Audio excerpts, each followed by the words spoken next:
Hello, a story's come out, and I have to, I have to bow my head and say I'm so sorry that I'd actually promulgated something which is so untrue, because Boris and Carrie were not caught in flagrante.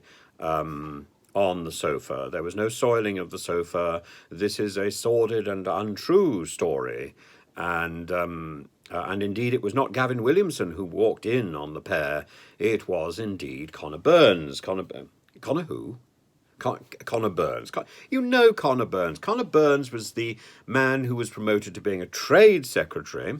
Was that after he walked in on Carrie and Boris, not in flagrante? Yes, I think afterwards.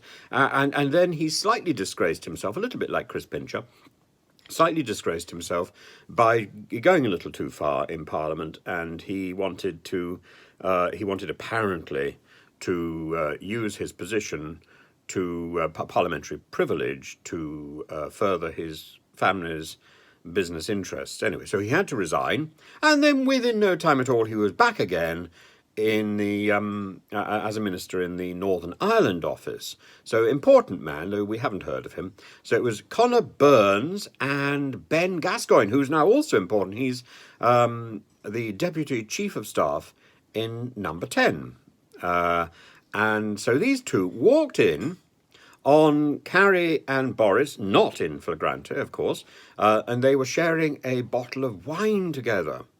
Something as innocent as that.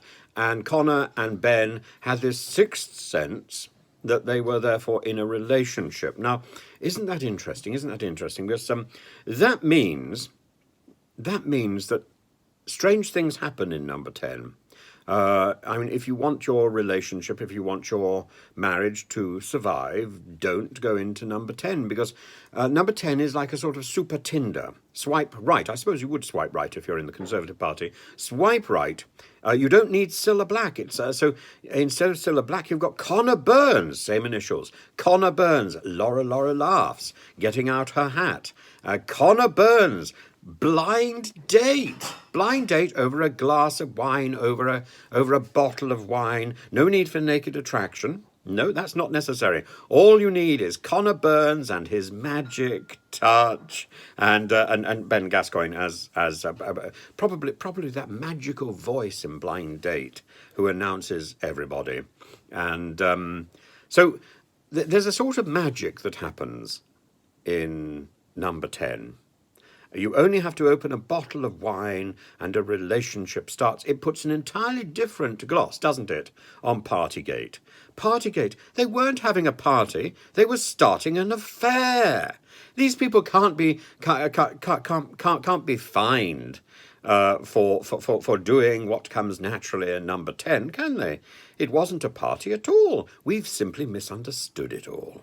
There we are. The moment the cork pops, the deal is struck.